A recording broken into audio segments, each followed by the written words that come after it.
अस्सलाम वालेकुम। Kaif 8 audit and assurance.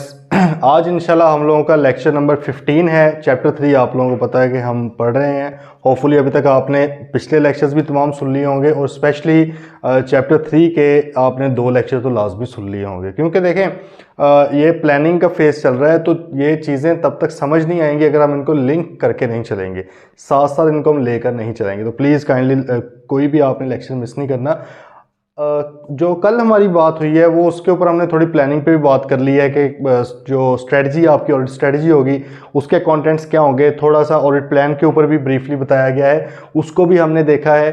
अब हम थोड़ा सा आगे मूव कर रहे हैं कि यही अगर इंटरम और फाइनल ऑडिट की भी बात की जाए जो कि पहले हमने की हुई है। आपको याद होगा कि पहले भी हमने ये बात की हुई है कि भाई इंटरम ऑडिट क्या होता है और फाइनल ऑडिट क्या होता है। इंटरम ऑडिट से मुराद क्या है कि एक तो दो तरह से इंटरम ऑडिट हो सकता है। एक तो ये है कि कोई company he less than a year का कोई ऑडिट करवा रही है, मतलब 3 मंथ का, 6 मंथ वगैरह का, एक तो उस एंगल से इंटरम ऑडिट बोल दिया जाता है।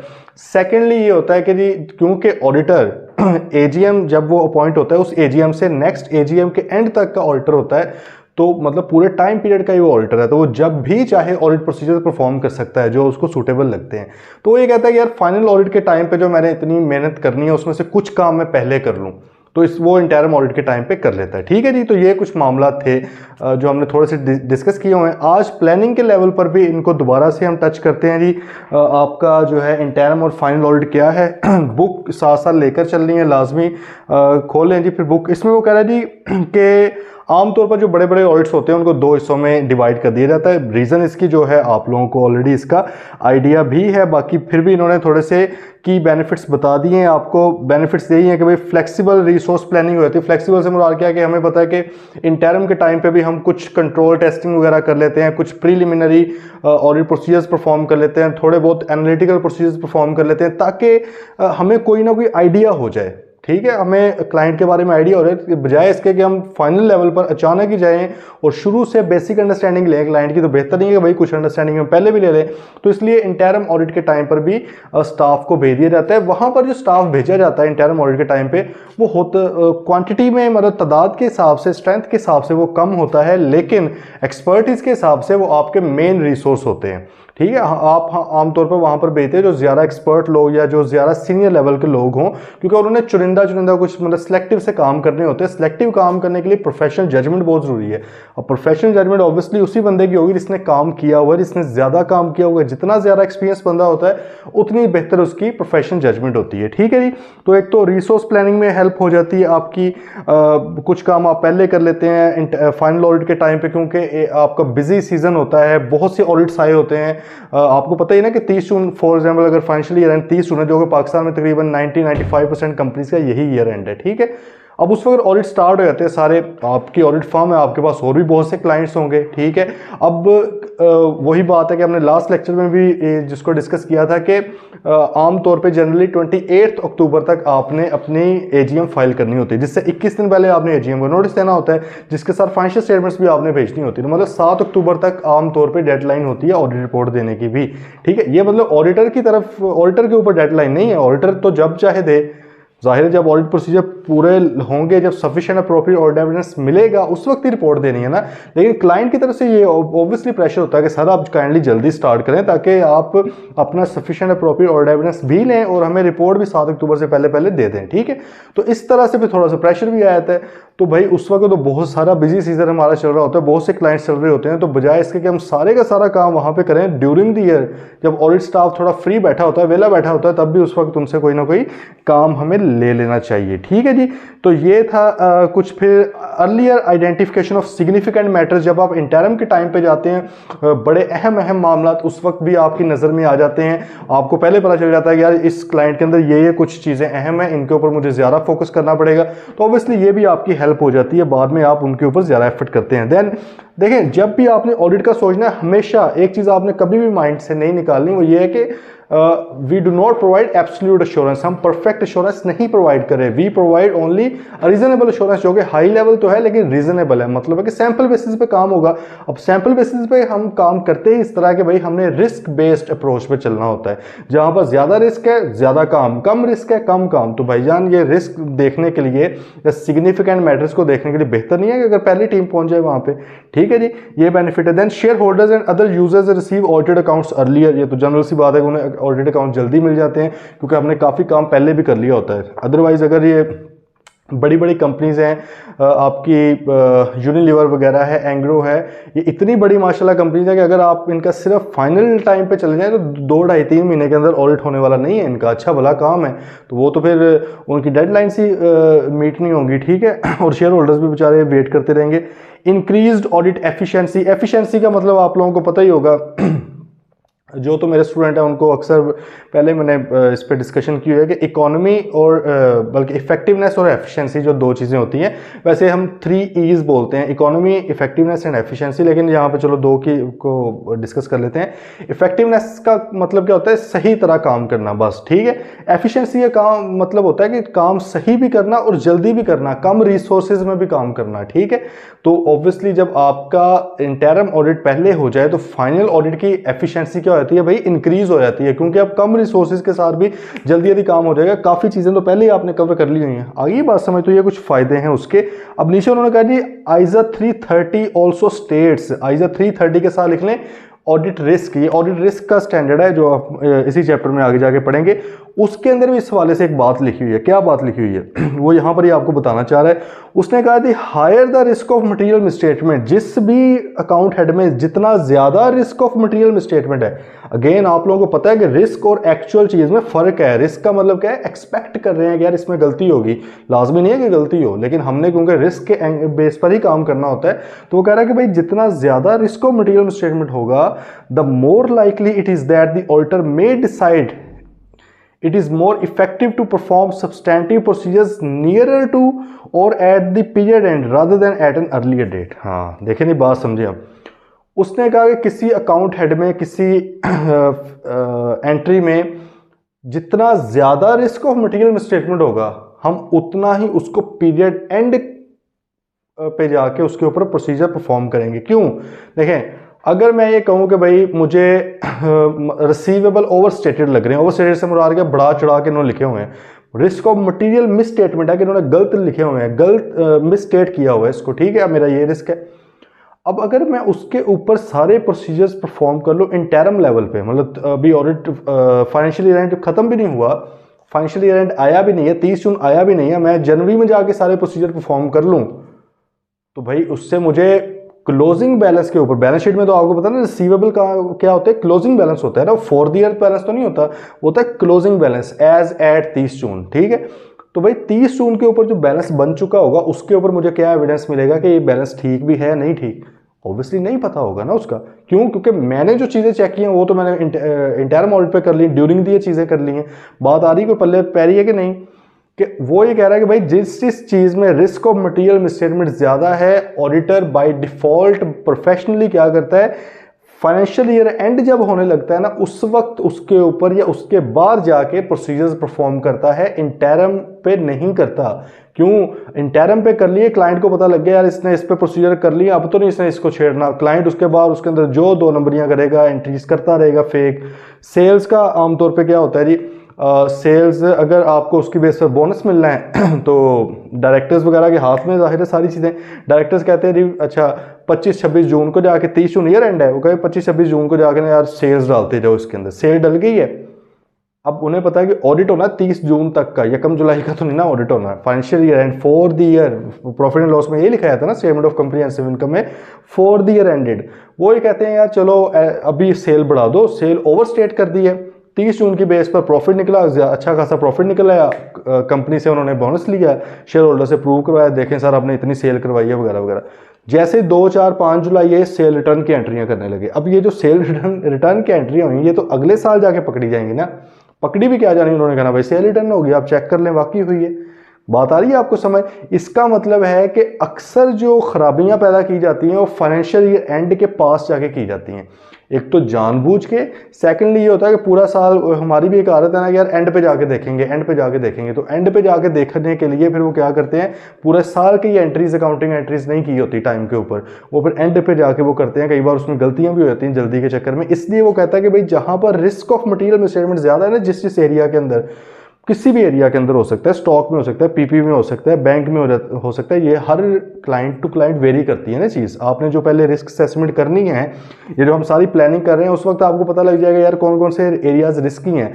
लेकिन क्या सिर्फ प्लानिंग के लेवल पर ही सब कुछ पता लगेगा? ऑब्वियसली नहीं। अभी तो प्लानिंग में तो आपको इन्फॉर्मेशन भी बड़ी लिमिटेड होती है। जैसे जैसे आप बार में भी क्लाइंट के साथ पूरा साल गुजारेंगे या जब आप एग्जीक्यूशन में भी जाएंगे, उस वक्त भी नई परतें खुलेंगी, उस वक्त भी आपके पास नई इन्फॉर्मेशन आएगी। फिर आप अपनी रिस्क असेसमेंट को रिवाइज करेंगे। आप कहेंगे यार अच्छा पहले मुझे लगता था सिर्फ ये एरियाज रिस्की हैं, अब नई इन्फॉर्मेशन की बेस पर मुझे लग रहा है फला एरिया भी रिस्की है, या पहले मैंने पीपी को रिस्की कहा हुआ था लेकिन न्यू इन्फॉर्मेशन की बेस पे मुझे लग रहा है वो इतना रिस्की नहीं है। तो आपकी रिस्क मैपिंग जो है, मैपिंग से मुराद क्या कि आपने रखा होता है यार ये हाई रिस्क है, लो रिस्क है, मॉडरेट रिस्क है वगैरह वगैरह, तो वो भी चेंज हो सकते हैं। जितना मर्जी आप चेंज करें लेकिन डॉक्यूमेंट आपने लाजमी उसको करना है, ठीक है जी। तो इसलिए उसने कहा कि भाई जहां पर ज़्यादा रिस्क हो, ये पेपर में आपको क्वेश्चन आ सकता है कि जहां पर higher risk of material misstatement हो, उसमें जो सब्सटैंटिव प्रोसीजर्स हैं वो कहाँ पे परफॉर्म किए जाते हैं? वो नियर टू और एट दी पीरियड एंड किए जाते हैं, ठीक है। वो लॉजिक मैंने आपको उसकी बता दी। बात आई है भाई समझ? कोई भी क्वेश्चन है तो प्लीज़ पूछ लें, ठीक है। सब्सटैंटिव से जब मैं वर्ड यूज़ करता हूं तो कोई घबराहट तो नहीं ना होती, क्योंकि हमने इसको डिटेल में डिस्कस किया हुआ है। मैंने कहा था कि दो तरह के क्लासिफिकेशन है प्रोसीजर्स की। एक होती है टेस्ट ऑफ कंट्रोल्स, ये उनके लिए जो क्लाइंट्स कहते हैं, जो कंपनीज कहती है भाई हमारे कंट्रोल्स बहुत तगड़े हैं, हम तो कोई गलती नहीं होने देते। हम कहते हैं चलो यार टेस्ट भी कर लेते हैं। अगर वो वाकई तगड़े निकल आए तो हमें भी उसके ऊपर तसल्ली होती है कि यार वाकई ये भी तो गलती निकलने देते, अब क्या हम कुछ भी ना करें? नहीं भाई, हमने काम करना है लेकिन हमारा रिस्क ऑफ मटीरियल मिसस्टेटमेंट कम हो जाएगा। इसी चैप्टर में आज 330 में हम पढ़ेंगे इनका क्या कनेक्शन है आपस में, अभी उसको नहीं डिस्कस कर रहे, ठीक है। तो एक होते हैं आपके टेस्ट ऑफ कंट्रोल्स, दूसरे होते हैं सब्सटैंटिव प्रोसीजर्स, ठीक है। सब्सटैंटिव क्या होते हैं? मजदूरी, जो आपने एक एक चीज जाके देखनी है, असर्शन वाइज देखनी है। असर्शंस वर्ड आज मैंने पहली बार वैसे यूज किया है इसी चैप्टर में। आइजा 315 के अंदर हम असर्शंस को भी देखेंगे कि वो क्या होती हैं, फिलहाल इग्नोर करने, ठीक है जी। अच्छा, इंटरम ऑडिट प्रोसीजर्स, आमतौर पे वो कहते हैं टिपिकली आमतौर पे इंटरम ऑडिट के टाइम पे आप कौन से प्रोसीजर्स परफॉर्म करते हैं? मतलब अभी साल से पहले आप चले गए एंड होने से पहले, तो आप अंडरस्टैंडिंग वगैरह ले लेते हैं, इंटरनल कंट्रोल की अंडरस्टैंडिंग ले लेते हैं, क्लाइंट के बारे में पूछते हैं, मैनेजमेंट कौन है, सीएफओ कौन है, इनका मतलब पता लगता है ना यार कंट्रोल्स कितने तगड़े हैं। क्लाइंट फॉर एग्जाम्पल एक बहुत ही बड़ी कंपनी है लेकिन सीएफओ साहब को बीकॉम और पुराने बैठे हुए हैं, कोई एमकॉम बैठा हुआ है जिसको एंट्रीज का नहीं पता। मैं ये बिल्कुल हरगज़ नहीं यहाँ पे कह रहा कि जी बीकॉम एमकॉम वालों को एंट्रीज नहीं आती या उनको अकाउंटिंग नहीं आती, लेकिन मैं ये कह रहा हूँ कि अगर इतने कॉम्प्लेक्स मैटर्स हैं कि जिसके लिए कोई चार्टर्ड अकाउंटेंट होना लाजमी है, ठीक है, जिन्होंने स्टैंडर्ड से पढ़ा हो, प्रॉपर ज़रा अकाउंटिंग को समझते हो ज़्यादा, वहाँ पर अगर आपने कोई ऐसा बंदा लगाया हो जिसके पास रेलेवेंट एक्सपर्टीज नहीं है, वो चाहे कोई भी हो, तो वहाँ पर फिर आपको पता लग जाएगा कि यार ये तो कंट्रोल्स तो बिल्कुल ही बेड़ा ही गर्क हुआ पड़ा इसका। देन डिटर्मिनिंग मटीरियलिटी, मटीरियलिटी से मुराद भी क्या था कि भाई हमने बड़ी बड़ी मटीरियल चीज़ें देखनी है। आइजा 320 फिर लिख लें इसके सामने, जहाँ जहाँ पे वर्ड आएगा ना मैं स्टैंडर्ड बोला करूँगा, आप लिख लिया करें साथ। पेपर के अंदर स्टैंडर्ड का नेम या नंबर लिखना बिल्कुल ही रिक्वायर्ड नहीं है, लेकिन ऑब्वियसली अगर आप लिखते हैं तो शशका पड़ जाएगा, एग्जामिनर खुश होगा कि भाई क्या बात है, बच्चे तो सही तैयारी करके आए हैं, ठीक है। तो आइजा 320 के अंदर मटीरियलिटी पढ़ेंगे आमतौर पे। फिर मटीरियलिटी भी क्या है? अगर आप इंटरम कर रहे हैं, लाजमी नहीं है इंटरम करना, ये बहुत बड़े बड़े ऑडिट्स में कर लेते हैं हमने पढ़ लिया, ठीक है। लेकिन अगर आप कर रहे हैं तो आप कहते हो यार बाद में जाके जो हम मटीरियलिटी देखेंगे कि हमने किन किन चीज़ों को देखना है, किस किस अमाउंट तक की चीज़ों को देखना है, तो ये अभी ना कंसीडर कर लें, अभी ना डिटरमिन कर लें इसको आइजा 320 के मुताबिक, तो आप अभी कर लेते हैं। Then response to the assessed risk of material misstatement, हाँ जो आपने risk of material misstatement assess किए हैं यार फला जगह पे रिस्क ऑफ मटीरियल मिसस्टेटमेंट हो सकता है, उसको अब आपने रिस्पॉन्स कैसे करना। रिस्पॉन्स से मुराद है कि उसके ऊपर क्या प्रोसीजर्स परफॉर्म करेंगे। कुछ होता है मैनेजमेंट से इंक्वायरीज करते हैं, कुछ होता है उसके ऊपर सब्सटैंटिव परफॉर्म करेंगे, हो सकता है किसी चीज़ के ऊपर इंटरनल कंट्रोल्स आपको टेस्ट करने पड़ जाएं, सही है। तो वो जो भी आपका रिस्पॉन्स होगा वो आप आमतौर पर यहाँ पर डिसाइड करते हैं, ठीक है। Then test the operating effectiveness of controls, controls की टेस्टिंग भी आमतौर पर यहीं कर ली जाती है, क्योंकि कंट्रोल्स देखें वो पूरा साल वही रहने होते हैं आमतौर पर, ठीक है। मिसाल के तौर पर अगर एक कंट्रोल बना हुआ 10,000 तक की अमाउंट मिस्टर एक्स है वो अप्रूव करता है, 1 लाख तक की मिस्टर वाई करता है, 1 से 2 लाख तक की मिस्टर जी, अब ये पूरे साल यही रहना है ना, तो आपने साल बाद या ईयर एंड पे जाकर जो इसको टेस्ट करना है तो अभी कर लें, आपको अभी से चीज़ें पता लगने लग जाएंगी। इस तरह काफ़ी कंट्रोल्स होते हैं जो कि आप पहले भी टेस्ट कर सकते हो सकता है कुछ कंट्रोल्स आपको यार नहीं मैं पीरियड एंड पे ही करूँगा, मिसाल के तौर पर स्टॉक टेक सही है। स्टॉक टेक में हो सकता है अगर क्लाइंट ने भी रखा हो, अगर हम खुद भी 30 जून को चेक करते हैं, अब वो तो 30 जून आएगी तो देखा जाएगा ना कि वाकई ये लोग काउंट करते हैं जाके या नहीं करते। लेकिन अगर उन्होंने कहा हो कि हम वीकली स्टॉक टेक करते हैं, तो भाई ये तो आप देख सकते हो अभी भी वो अगर कह रहे हैं हम फिजिकली काउंट करते हैं हर हफ्ते या हर 15 दिन बाद, तो ये तो हर पूरे साल में 15-15 दिन बाद करते होंगे। तो आप किसी भी टाइम जाके देख लेंगे, हाँ भाई 15 दिन हो गए, किया कि नहीं तुम लोगों ने, कंट्रोल्स का पता लग जाएगा कि सिर्फ लिखे ही हुए हैं, हो भी रहा है। बात आई समझ। Then perform preliminary analytical procedure. Preliminary से मुराद क्या होता है कि अभी स्टार्ट में कुछ रेशो एनालिसिस कर लें पिछले साल की बेस पर, या अभी तक का जितना भी डाटा है, फॉर एग्जांपल 6 माह हुए हैं अभी तक या 8 माह हुए हैं फाइनेंशियल ईयर स्टार्ट हुए, तो उसमें जितनी प्रॉफिट लॉस वगैरह है उसकी बेस पर भी थोड़ा एनालिटिकल प्रोसीजर परफॉर्म कर लें। देख लें यार सेल बढ़ रही है तो रिसीवेबल भी बढ़ रहा है कि नहीं बढ़ रहा है, ठीक है। परचेज डिक्रीज हो रही है आपकी तो पेएबल भी डिक्रीज हो रहा है नहीं हो रहा, मतलब ये थोड़ा सा लिंक बना के देख लें। इधर से भी आपको आइडिया होने लग जाएगा ना यार चीज़ें किस तरफ जा रही हैं। अच्छा क्या ये ज़रूरी है कि अगर सेल बढ़ रही है और रिसीवेबल भी बढ़ रहा है तो उसके अंदर मसला नहीं है? ऑब्वियसली भाई दिस इज नॉट नेसेसरी, ये मतलब लाजमी थोड़ी है, ये तो एक इसको बोला जाता है प्लॉजिबल रिलेशनशिप। क्या बोला जाता है कि हम पढ़ेंगे भी आइजा 540 में, इसको बोलते हैं प्लॉजिबल। प्लॉजिबल का मतलब क्या है कि भाई जो नेचुरली उनका रिलेशनशिप होना चाहिए, अगर वही रिलेशनशिप बन रहा है अच्छी बात है, लेकिन ये नहीं है कि अब इसके अंदर मसला कोई नहीं निकलना। बात आई समझ। फॉर एग्जाम्पल हेलमेट पहन के आपको बाइक चलानी चाहिए, लेकिन जब भी आप हेलमेट पहन के बाइक चलाएंगे क्या कभी भी एक्सीडेंट नहीं होगा? ये तो नहीं ना कोई लिखा हुआ। या जब भी आप गिरेंगे आपको चोट नहीं आएगी सर पे, ये तो मतलब किसी किताब में नहीं लिखा है, ठीक है।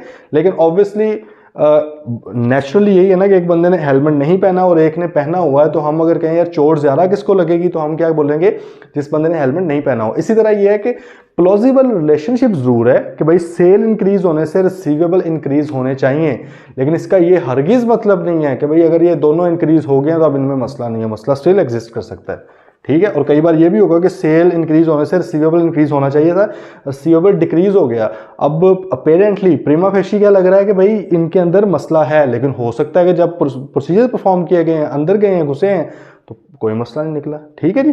तो ये एनालिटिकल प्रोसीजर आपको बेसिकली एक गाइडलाइन जरूर देते हैं कि आपने एक एक्सपेक्टेशन अपने माइंड में बनाई होती है, यार मेरे मुताबिक तो इस तरह का रिलेशन होता है। अब देख लेंगे कि असल में क्या बना हुआ है, ठीक है। चलें, ठीक है। अब आगे उसने कहा कि जी टिपिकल फाइनल ऑडिट प्रोसीजर, आमतौर पे फाइनल ऑडिट प्रोसीजर्स में क्या शामिल होता है। आमतौर पे ये सिर्फ अपनी एक गाइडलाइन आपको दे रहा है, जरूरी नहीं है कि सिर्फ यही आपने करना है, आप कुछ और भी कर सकते हैं। प्रोफेशनल जजमेंट है भाई, प्रोफेशनल जजमेंट जो ऑडिटर की को सेफ करती है ना काफ़ी चीज़ों पे, वो प्रोफेशनल जजमेंट होती है। वो मेरी कुछ और हो सकती है, बीइंग एन ऑडिटर कोई फलां और बंदा सीए है, चार्टर्ड अकाउंटेंट है, या जो प्रैक्टिसिंग मेंबर है उसकी कोई और हो सकती है। इसमें कोई, हाँ ये है कि रैशनल उसके पीछे क्या है, क्या मैंने डॉक्यूमेंट किया हुआ है, उसके पीछे रैशनल क्या है, उसके पीछे मैंने उसकी रीजनिंग लॉजिक उसका अपना डॉक्यूमेंट किया हुआ है। अगर किया हुआ है और एक इंडिपेंडेंट बंदा आगे समझ जाता है तो भाई फिर मेरी भी लॉजिक सही है, उसकी भी सही है, बेशक ओपिनियन दोनों का चेंज हो, सही है जी। तो वो कहते हैं फाइनल ऑडिट प्रोसीजर्स आमतौर पे क्या होते हैं, ठीक है। अब उसने कहा सब्सटेंटिव टेस्टिंग एक तो होती है, सब्सटेंटिव टेस्टिंग मतलब डिटेल में चीज़ों को देखना, ये असल में तो इधर जाके होती है, वहाँ पर भी टैरम पे भी करते हैं लेकिन छोटी मोटी करते हैं, क्योंकि उस वक्त कंप्लीट डाटा नहीं होता। अब तो कंप्लीट हो जाएगा ना, पूरे पूरे साल का डाटा हो जाएगा। तो उसने कहा note that where substantive testing was performed at interim phase, auditors typically test the subsequent period between interim audit and period end. बात समझे ज़रा। उसने कहा कि भाई अगर आप फॉर एग्जांपल 30 जून का ऑडिट है, लेकिन आप 1 जनवरी को पहुंच गए थे वहां पर, आपने कहा इंटरम ऑडिट हमने करना है क्योंकि काम बहुत ज़्यादा है तो हम कुछ अभी करना चाहते हैं और हम कुछ एरियाज़ के ऊपर अभी से सब्सटेंटिव परफॉर्म करना चाहते हैं। आपने फॉर एग्जांपल कहा यार 6 महीने की रेवेन्यू की जो इन्वॉइसेस वगैरह रेवेन्यू को देखना है सैम्पल बेसिस पे, वो उसमें से कुछ देख लेते हैं, परचेजेस को देख लेते हैं, स्टॉक को थोड़ा बहुत देख लेते हैं। बात आ रही है समझ। तो भाई आप उसको दोबारा क्यों देखना है? फिर एक चीज़ जो देखी हुई है, अब आप अगला जो पीरियड बचा है 6 मंथ या जितना भी टाइम बचा है वो उसको आप देखें ना दोबारा, ठीक है। लॉजिक आ रही बात समझ। तो ये उसने कहा है। लेकिन अगर आपने इंटरम पे सब्सटेंटिव परफॉर्म ही नहीं किया, ये भी आपकी मर्जी है, ना करें। आपने कहा नहीं यार जब काम कंप्लीट होगा ना पूरा साल फिर ही मैं करूँगा, तो फिर आप सारे के सारे फाइनल ऑडिट के टाइम पे करेंगे, ठीक है जी। अब नीचे उसने कहा कि जी इसके अलावा सब्सिक्वेंट इवेंट प्रोसीजर्स होते हैं। सब्सिक्वेंट इवेंट से क्या मुराद होता है कि जी एक तो हमने सब्सिक्वेंट इवेंट वो कर लिया ना कि इंटरम से लेकर फाइनल तक का वो ख़त्म होगी बात। अब यहाँ पे जो सब्सिक्वेंट इवेंट्स की बात हो रही है आइज़ा 560 है, 560, ये भी पढ़ेंगे। चैप्टर 14 है जी आपका जो फाइनलाइजेशन ऑफ ऑडिट का, उसके अंदर पढ़ेंगे इंशाल्लाह। आइज़ा 560 होता है कि 30 जून फाइनेंशियल ईयर एंड था, उसके बाद के इवेंट्स को भी देखें हैं। क्यों देखें हैं बताइए आपको एक रीज़न। 2 नंबरियाँ करते हैं, सेल हुई नहीं थी, बस बिला वजह फिक्टिशियस फेक सेल डाली है ताकि बोनस वोनस खाएं, उसके बाद रिटर्नें मार दी हैं। तो भाई चेक तो खरीदना चाह के सेल हुई भी है कि नहीं, वो वाली बात आई समझ। कई बार क्या होता है कि सेल होती जुलाई की है, रिकॉर्ड पहले कर देते हैं, कट ऑफ इसको कहते हैं ना, क्योंकि हमने पढ़ा होगा for the year ended, profit and loss में क्या लिखा होता है फॉर द ईयर एंडेड, यही लिखा होता है ना। इसका क्या मतलब है, अगर आपका साल है 30 जून का, 30 जून को एंड होता है, तो भाई स्टार्ट कब हुआ होगा, 1 जुलाई को पिछले साल। ऐसे ही है, जब आप प्रॉफिट एंड लॉस में ऊपर हेडिंग ये देते हैं ना, इसलिए वो हेडिंग्स का नाम बड़ा लाजमी है, मस्ट है, यही नाम होना चाहिए। तो इसका मतलब ये होता है कि भाई 1 जुलाई से 30 जून तक की एंट्री है, ना ही इसके इस प्रॉफिट एंड लॉस के अंदर कोई 30 जून 2023 की एंट्री मौजूद है, ना ही 1 जुलाई 2024 की एंट्री मौजूद है, बल्कि ये 1 जुलाई 2023 से लेकर 30 जून 2024 तक का ही सिर्फ डाटा है। बात आ रही है समझ। 1 मिनट 12 बजे के बाद की कोई एंट्री मौजूद नहीं है, ठीक है। तो इसलिए सब्सिक्वेंट इवेंट्स जब हम परफॉर्म करते हैं, मतलब सब्सिक्वेंट चीज़ों को देखते हैं, फॉर एग्जाम्पल 5 जुलाई 2024 की हमने कहा यार चीज़ें भी देख लें कुछ, हमने जब भाई देखा है तो पता लगा यार ये तो पहले रिकॉर्ड हुई पड़ी है, या हमने ये देखा कि यार ये थी तो पिछले साल की, रिकॉर्ड इस साल में होगी। आइए ना बात समझ, तो पता चल सकता है। इसी तरह कई बार क्या होता है कि आपके जो हैं क्लाइंट ने लिखा होगा रिसीवेबल्स थे, भाई रिसीवेबल हैं हमारे। अब आपने पूछा है अच्छा यार आमतौर पर रिसीवेबल कितने दिनों में मिल जाते हैं आपको, उन्होंने इसको वैसे एजिंग एनालिसिस कहते हैं। ये आईएफआरएस के मुताबिक भी आपने डिस्क्लोज भी करना होता है, फाइनेंशियल स्टेटमेंट्स के अंदर लिखना होता है यार ये जो हमारे 10 करोड़ के रिसीवेबल हैं, इसमें से 2 करोड़ फॉर एग्जांपल 30 दिन में आने हैं, 3 करोड़ फॉर एग्जांपल 30 से 60 दिन में आने, इस तरह करके आप इसको एजिंग कहते हैं। ये डिस्क्लोजर मस्ट है, ये देना होता है फाइनेंशियल स्टेटमेंट्स में। अच्छा, अब आपने वो डिस्क्लोजर देखा था, आपने कहा अच्छा ये जो 10 करोड़ आपने लिखा हुआ था ये इसमें से कुछ पैसे तो 30 दिन के अंदर अंदर आ जाने चाहिए थे, मतलब ये मस्ट तो नहीं है ना कि आएंगे ही आएंगे, वो तो अब क्लाइंट की मर्जी है, मतलब उनके कस्टमर की दे या ना दे, लेकिन ऑन एवरेज पिछले सालों से एस्टिमेट तो यही चल रहा है। अच्छा, फिर आपने कहा था जी मैक्सिमम हमारे ना 60 दिन के अंदर तकरीबन सारे कवर हो जाते हैं।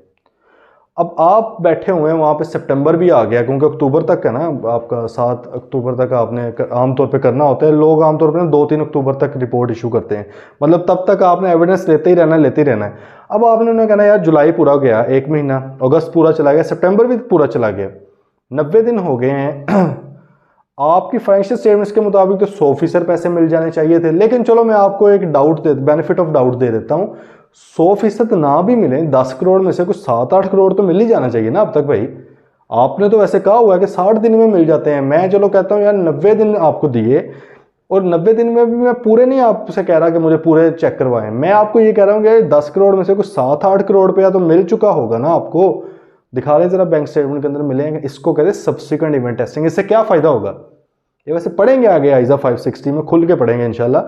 फ़ायदा क्या होगा, पता लग जाएगा कि भाई वो फेक रिसीवेबल तो नहीं लिखे हुए कहीं, पता लगा जी 90 दिन गुजर गए हैं और 10 करोड़ में से रुपया आपको 50 लाख सिर्फ वापस मिला है, तो भाई वो 10 करोड़ किस चीज़ के लिखे हुए हैं, फेक तो नहीं लिखे हुए। बात आई है समझ आपको। देखिए इतना तो नहीं ना डेविएशन हो सकती कि आप समझ रहे हो कि मुझे 10 करोड़ 60 दिनों में मिलना है, 90 दिन के अंदर ही 50 लाख मिला है, तो इतना फर्क तो नहीं ये हो सकता कि यार 60 दिन में 10 करोड़ का आपने कहा था, चलो 90 दिन में 9 करोड़ मिल गया, 8 करोड़ मिल गया, 7 करोड़। ये बात थोड़ी सी समझ आती है, जो पीछे बचते हैं उसकी भी रीज़न आप दे देंगे, ठीक है, कि उस कन्फर्मेशन आमतौर पर आइज़ा 505 के मुताबिक ले लेते हैं उसकी।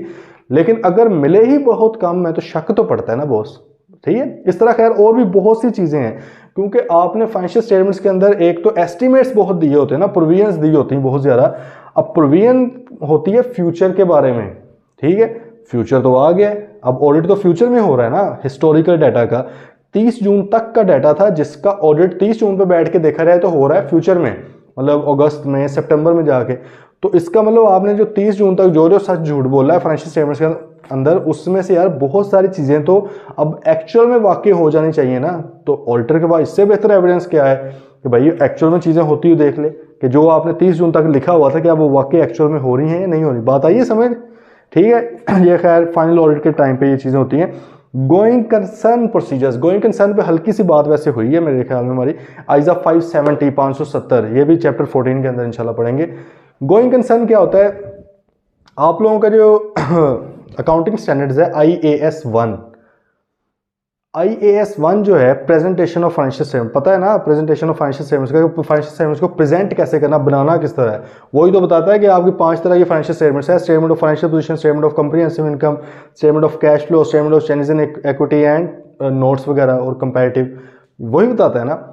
वही वाला स्टैंडर्ड आपको ये भी कहता है कि भाई हर कंपनी के ऊपर लाजिम है कि वो अपनी एक गोइंग कंसर्न असेसमेंट भी करे, हर कंपनी एक डिस्क्लोजर दे।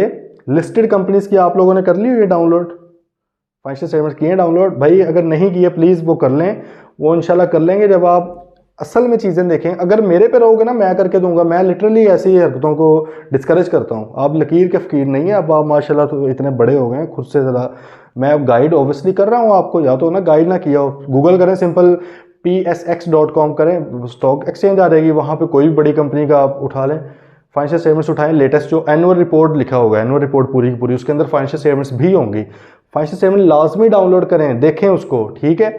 उसके अंदर आप नोट्स में जाएंगे ना, आपका तबीयत साफ हो जाएगी कि भाई अकाउंटिंग ये जितनी हम पढ़ते हैं तो कुछ भी नहीं है।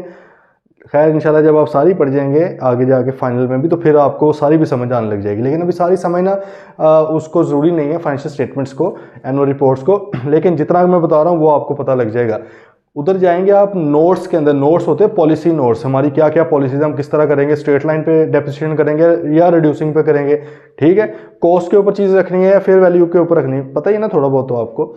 वहाँ पर आप देखेंगे तो आपको एक गोइंग कंसर्न असेसमेंट के नाम पे भी नजर आएगा, कोई गोइंग कंसर्न जम्पशन लिखा होता है, किसी ने गोइंग कंसर्न असेसमेंट लिखा होता है। IAS 1 कहता है भाई लाजमी बताना है कि क्या अगला साल पूरा आप चल भी रहे हैं नहीं चल रहे हैं, बात आइए समझ। अब उसने तो लिख दिया फाइनेंशियल स्टेटमेंट के अंदर, ऑडिटर का काम क्या था, यही तो काम है कि जो जो लिखा है उसको वेरीफाई कर लें जाके। एग्जामिनेशन ऑफ फाइनेंशियल रिकॉर्ड ही है ना, examination of financial record and financial statement, उसी को हमने देखना है। तो गोइंग कंसर्न प्रोसीजर्स भी परफॉर्म करने होते हैं, चीज़ों को देखना होता है, कैसे देखना होता है, ऑब्वियसली ये अभी नहीं पढ़ रहे, 14वां चैप्टर है, बहुत ही एंड पे जाके आइजा 570। ओके नेक्स्ट आ रहे हैं, इसलिए उसने कहा बड़े लेवल की चीज़ें ज़रा एंड पे करना। फिर वो कहता है फाइनल एनालिटिकल प्रोसीजर, जिस तरह आपने पहले रेशो एनालिसिस किए थे, थोड़ा सा आइडिया लगा लिया था कि यार अच्छा इन जिन चीज़ों के अंदर मसले हैं, अब आप ऑडिट पूरा कर चुके हैं तकरीबन, ठीक है, अभी कंप्लीट नहीं हुआ क्योंकि ये भी तो प्रोसीजर ही हो रहे हैं ना। ऑडिट तब तक कंप्लीट नहीं, ऑडिट रिपोर्ट तब तक नहीं आप इशू कर सकते जब तक आप एविडेंस ना ले लें। ऑडिट रिपोर्ट के बाद एविडेंस नहीं लेना आपने, पहले सारे एविडेंस लेने हैं, सफिशिएंट अप्रोप्रिएट ऑडिट एविडेंस, फिर जाके अपना ओपिनियन देना है, बात आइए समझ। अच्छा अब फाइनल एनालिटिकल प्रोसीजर आइजा 540 एक तो लिख लें, एनालिटिकल का है ही वो वाला स्टैंडर्ड, सॉरी 520 है, 540 आपका एस्टिमेट्स का है, आइजा 520 एनालिटिकल प्रोसीजर का। अच्छा अब भाई बात ये है कि जिस तरह आपने प्रीलिमिनरी एनालिटिकल प्रोसीजर परफॉर्म किए थे, मतलब अभी स्टार्ट होने से पहले ही आपने कहा चलो थोड़ा सा पता लग जाए रिस्क कहाँ कहाँ पे, रेशोज वगैरह देख के, अब आपने ऑडिट कंप्लीट कर लिया तकरीबन। अब इसके दौरान बड़े मसाइल भी हुए होंगे, एडजस्टिंग एंट्रीज भी पास हुई होंगी, जिसको रेक्टिफिकेशन या रेक्टिफाइंग एंट्रीज भी आप लोग बोलते हैं, पढ़ा हुआ ना, पता है ना, मतलब अगर डेप्रिसिएशन गलत रिकॉर्ड की थी, चलो हमने मैनेजमेंट को कहा सही कर लो, वो मान भी गए, सही कर लिया। अगर नहीं सही करते तो वो दो चीज़ों में से कुछ होना था, हमने कल डिस्कस की थी ना कि या तो मटेरियल मिसस्टेटमेंट होती है या इमटेरियल मिसस्टेटमेंट होती है, ठीक है, या तो मटेरियल निकल आनी थी तो ऑडिट रिपोर्ट के अंदर इंपैक्ट चले जाना था, अगर इमटेरियल होती तो रिप्रेजेंटेशन लेटर के अंदर जाना था। वो चारों चीज़ें लिखी हुई ना, वो लाजमी लिख लेना, वो कम लोग ही बताते हैं इस तरह कि आपको पता हो कि भाई अदरवाइज अलग अलग तो पढ़ी जाती हैं, लेकिन 4 तरह के हम नताइज निकालते होते हैं, रिजल्ट्स निकालते हैं, ठीक है। अच्छा अब आपको इस तरह बेतहाशा एंट्रीज होती हैं जो हो के सेल की अमाउंट भी अब बदल चुकी होगी, रिसीवेबल की भी बदल चुकी होगी, पेएबल, परचेज, स्टॉक, हो सकता है बहुत ही कुछ बदल, और हो सकता है कुछ भी ना बदला हो, सारा कुछ ही सही हो, दोनों चीज़ें पॉसिबल हैं। इसलिए स्टैंडर्ड कहता है कि भाईजान एक बार फाइनल लेवल पर दोबारा से रेशो एनालिसिस करके देखें और समझें कि ये जो पहले आपने किए तो उससे क्या फ़र्क आया है, ठीक है, क्या ये उसके मुताबिक ही चल रहे हैं, और ये जो आपने बीच में एडजस्टिंग एंट्रीज वगैरह की हैं उसके मुताबिक ही आपका जवाब निकल रहा है, रेशोज निकल रही हैं, और क्या आप सहमत हैं अब कि ये जो ट्रेंड्स बन रहे हैं, ये जो रेशो एनालिसिस आपस में लिंक्स हो रहे हैं डिफरेंट अकाउंट्स, ये बिल्कुल सही हो रहे हैं, ठीक है। इसलिए वो कहता है कि एंड पे ज़रा जाते जाते एक बार फिर नज़र मार लो। आइज़ा 520 में इंशाल्लाह पढ़ेंगे। देन टेस्ट, वो कहते हैं टेस्ट कर लें to ensure conclusions formed at interim audit remain valid. हाँ, वो कहते हैं जब आपने इंटरम ऑडिट किया था उस वक्त आपने जो भी प्रोसीजर परफॉर्म किए तो हर प्रोसीजर का कोई कोई नतीजा तो निकला ही है ना। तो देख लें भाई कि क्या वो जो नतीजे उस वक्त निकले थे इस वक्त भी वैलिड हैं। ये तो नहीं कि अब कोई और इन्फॉर्मेशन आ गई जिसकी वजह से उस वक्त के नतीजे गलत हैं। बात है ये समझ। मिसाल के तौर पे उस वक्त आपने टेस्ट ऑफ कंट्रोल्स किए और आपने कहा सब कुछ बेहतरीन, ओके, टेस्ट ऑफ कंट्रोल सारे कंट्रोल्स अच्छे हैं, लेकिन आपने फाइनल लेवल पर आके दोबारा से कुछ टेस्ट कर लिया। आपने कहा चलो सारे नहीं करते, कुछ चीज़ों को मैं दोबारा टेस्ट कर लूँ, कंट्रोल्स को। जब आपने किया तो वो मेजॉरिटी उसमें से डेविएशन निकल आई। डेविएशन क्या मतलब, लिखा कुछ था हो कुछ था। अब देखें आपका फिर वो क्या हुआ यार, जो मैंने इंटरम टाइम पे किया था वो वाला मेरा कंक्लूजन अब वैलिड नहीं है। इससे आपकी एक अपनी लर्निंग क्या होगी कि भाई हो सकता है कि मैंने उस वक्त गलत तरीके से किया है, या हो सकता है कि मैनेजमेंट ने मुझे उस वक्त गलत इन्फॉर्मेशन प्रोवाइड की, कुछ ना कुछ हो सकता है ना। इसी तरह अगर आपने सब्सटैंटिव भी परफॉर्म किए हों छोटे मोटे थोड़े बहुत, क्योंकि ज़्यादातर सब्सटैंटिव परफॉर्म किए थे फाइनल लेवल पे, आपने अगर थोड़े बहुत उस वक्त भी परफॉर्म किए थे और उस वक्त के मुताबिक कुछ चीज़ें ख़राब निकल आई, लेकिन जब आप ओवरऑल देखा फाइनेंशियल स्टेटमेंट्स लेवल पे, बड़े लेवल पे पूरे साल का, अब मामला तो ओके हैं, बात आ रही है समझ। तो आपने उनको भी इस तरह भी कंसिडर कर लेना है कि वो जो उस वक्त कंक्लूजन थे कि अभी भी वैलिड है। अगर वो वैलिड नहीं इनवैलिड है तो मैनेजमेंट से जाके पूछें भाई जान उस वक्त किया तो कुछ और निकला, अब किया कुछ और निकला, क्या मामला थे, ठीक है जी। देन वो कह रहा है जी obtaining third party confirmations such as bank letters and trade receivable confirm. इसके ऊपर हमने अक्सर बात की हुई है कि जो बैलेंसेस होते हैं बैंक के या ट्रेड रिसीवेबल, ट्रेड पेबल वगैरह, लोन्स वगैरह, इनके बैलेंसेस को जिस पार्टी के साथ ताल्लुक होता है, मतलब अगर ट्रेड रिसीवेबल से मुराद क्या, कस्टमर ने देने हैं आपके पैसे, तो आमतौर पर फिर कस्टमर से लिखवा लिया जाता है एक लेटर, वो डायरेक्ट कंफर्मेशन लेटर, और डायरेक्टली कस्टमर आपके नाम पे, ऑडिटर के नाम पे लिख देता है कि हाँ भाई मैंने वाकई इनके इतने पैसे देने। इस तरह पेबल है तो वो भी लिख देगा हाँ भाई मैंने इनसे इतने पैसे लेने हैं। बैंक के अंदर पैसे पड़े हुए हैं तो बैंक को भी बैंक लेटर भेज दिया जाता है। आइज़ा 505 लिख लें, एक्सटर्नल कन्फर्मेशन वहाँ पढ़ेंगे। अब ये भी क्योंकि बैलेंस पूरा होगा 30 जून निकलेगी तो फिर ही पता करेंगे ना, एक्सटर्नल कन्फर्मेशन भेजेंगे। ड्यूरिंग द ईयर हम कह रहे हैं 3 मार्च का बैलेंस पता करा, बैलेंस उस वक्त का तो रेलेवेंट ही नहीं है क्योंकि फाइनेंशियल स्टेटमेंट जब पूरी बननी है तो 30 जून का आया होना है। 30 जून मैं इसलिए यूज़ करता हूँ क्योंकि मोस्टली ये फाइनेंशियल एंड है, लेकिन कोई भी हो सकता है। 31 पेपर में तो जाहिर 31 मार्च भी आ सकता है, सितंबर भी आ सकता है, दिसंबर व्हाटएवर, लेकिन कहने का पर्पज़ क्या है, फाइनेंशियल ईयर एंड। देन वो कहते हैं obtaining written representation. Written representation के ऊपर थोड़ी सी बात होगी थी, आइज़ा 580 लिखने साथ रिटर्न रिप्रेजेंटेशन चैप्टर 14 में पढ़ेंगे इंशाल्लाह। रिटर्न रिप्रेजेंटेशन क्या थी कि भाईजान आपने हमें कहा कि सारी इन्फॉर्मेशन दे दिया, फ्रॉड की जिम्मेदारी हमारी थी, हमने देख लिया, मैनेजमेंट कह रही सारा कुछ, तो भाईजान जितनी भी बातें आपने की है ना एक बार सरकार ज़रा लिख के दे दें। उसने कहा मुझे लिखना नहीं आता, आपने कहा भाई लिख भी मैं ही देता हूँ, रिप्रेजेंटेशन लेटर जब टाइम आएगा ना मैं आप लोगों को दिखाऊंगा असल वाला। आपने कहा कि भाईजान लिख भी मैं ही देता हूँ ऑडिटर, क्योंकि मैंने रिप्रेजेंटेशन लेनी है ना आपसे, आप बस इस पर पढ़ के साइन कर देना आपने कि आपने सारा कुछ किया है, हम ठीक है, तो ये बेहतरीन होगा। रिप्रेजेंटेशन लेटर आइज़ा 580 में पढ़ेंगे इंशाल्लाह। अच्छा देन आ गई आइज़ा 330, वो नीचे अलग से बता रहा है, कहता 330 बीच में फिर से आ गया। ऑडिट रिस्क का स्टैंडर्ड इसी चैप्टर में पढ़ना है। Aiza 330 specifically states that the following procedures can only be performed eight और आफ्टर द पीरियड एंड। हाँ ले देखें पेपर में क्वेश्चन आ सकता है जी कि कौन से ऑडिट प्रोसीजर्स हैं जो सिर्फ और सिर्फ फाइनल ऑडिट के टाइम पे ही परफॉर्म हो सकते हैं।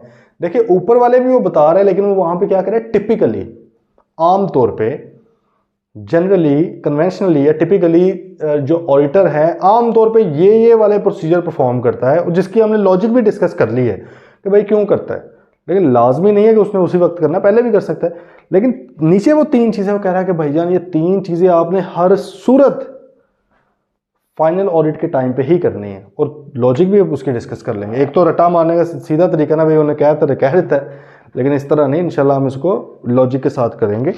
पहली बात, agreeing the financial statements to the accounting record. Financial statements को अकाउंटिंग रिकॉर्ड के साथ एग्री करना, मतलब है कि ट्रायल बैलेंस के साथ मैच करना। ट्रायल बैलेंस के मुताबिक बना हुआ है, लेजर्स के मुताबिक ही बने हुए हैं, तो भाईजान फाइनेंशियल स्टेटमेंट पूरी होंगी तो ही चेक करेंगे ना, तब भी एग्री करेंगे। आधी फाइनेंशियल स्टेटमेंट्स को तो ही ना एग्री करने बैठ जाना, बात है ये समझ। फाइनेंशियल स्टेटमेंट्स तो बोलते ही पूरी की पूरी फाइनेंशियल स्टेटमेंट्स को है, पूरे साल वाली कोई फाइनेंशियल स्टेटमेंट बोला है। तो आप IAS 1 अगर पता नहीं इस एंगल से आप लोगों ने पढ़ा है नहीं, IAS 1 में आप डेफिनेशन में जाएँ ना तो वहाँ पे फाइनेंशियल स्टेटमेंट्स की डेफिनेशन है।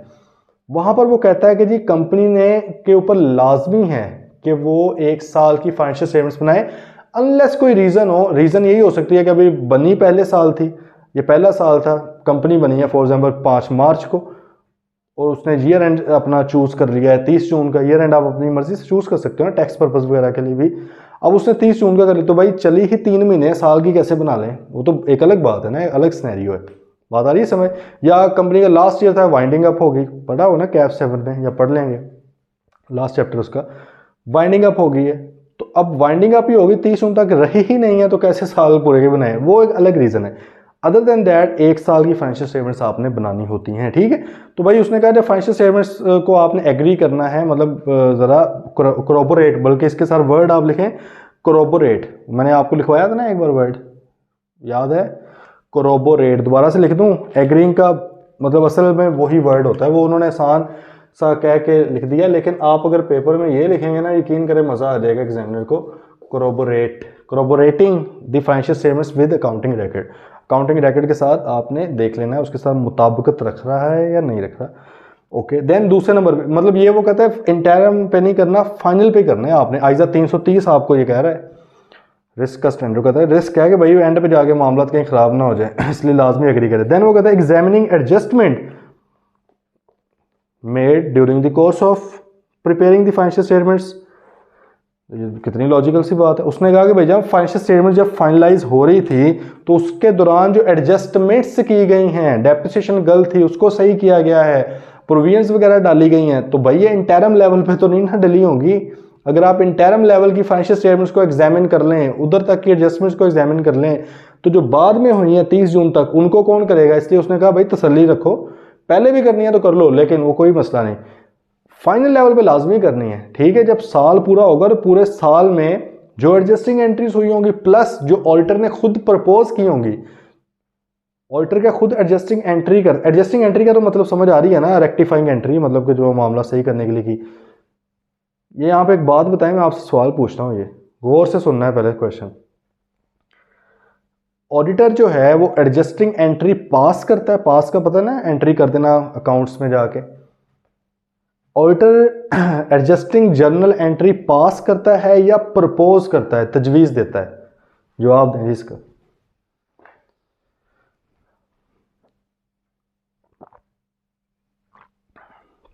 ऑडिटर जर्नल एंट्री एडजस्टिंग वाली किसी चीज को सही करने के लिए पास करता है, खुद एंटर करता है, या प्रपोज करता है, तजवीज़ देता है? देखिए अगर तो तसल्ली के साथ लेक्चर सुने हुए हैं ना, ये जो मैं बीच में इस तरह कुछ पूछता हूँ तो ये ऑब्वियसली इसी तभी पूछूंगा ना अगर मैंने पहले बताया हुआ है और उस पर काफ़ी डिटेल में हमने बात की। देखिए हमने कहा था financial statements banana is the preparation of financial statement is the responsibility of management and those charge with governance, यही कहा हुआ है ना। फाइनेंशियल स्टेटमेंट्स की जिम्मेदारी किसकी है भाईजान? आपकी डायरेक्टर्स या मैनेजमेंट वगैरह की, ठीक है। तो ऑडिटर ने जो मसला देखना है उसने प्रपोज करना है, तजवीज़ करना है, सिर्फ पास नहीं करनी, क्योंकि हम आपके उनके इंटरनल ऑडिटर थोड़ी हैं या इंटरनल अकाउंटेंट थोड़ी हैं, एम्प्लॉय तो नहीं है हम तो चीज़ें देखने गए हैं, हम उनको प्रपोज करते हैं कि सर ये एंट्री कर लें आप। इसलिए हमेशा कभी भी आपने ये नहीं कहना कि ऑडिटर कोई चीज़ फॉर एग्जाम्पल गलत है तो मैनेजमेंट के साथ डिस्कस करके एंट्री पास करेगा। पास लिखा भाई गलत हो गया फ़ौरन ही, क्योंकि आपने वो मेन प्रीमाइज ऑफ ऑडिट जो था, प्री कंडीशन थी ना ऑडिट की, जब ऑडिट लिया था उसकी मेन प्री कंडीशन ये थी कि आप प्रेपरेशन ऑफ फाइनेंशियल स्टेटमेंट पे अपनी रिस्पॉन्सिबिलिटी मान रहे हैं। अब आप कह रहे हैं एंट्रियाँ मैं पास करूंगा, भैया आपका क्या काम है ऑडिटर का? प्रैक्टिकली भी आप बता दो, प्रैक्टिकली ऑडिटर ही पास कर रहा होता है, ठीक है। प्रैक्टिकली आपको बताया हो ना कि किताबों का जहाँ और है और सही है, तो प्रैक्टिकली ऑडिटर साहब ही पास कर रहे होते हैं, लेकिन जिम्मेदारी उसकी मैनेजमेंट लेती है। लेकिन थ्योरेटिकली वो कहता है भाईजान आपने पास नहीं करनी, आपने प्रपोज करनी है, आपने तजवीज़ करनी है कि सर मेरी राय के मुताबिक ये फाइनल जिम्मेदारी आपकी, आप पास करें, फिर मैं दोबारा देखूंगा कि वो सही है कि नहीं, ठीक है। ओके चलें आगे जी।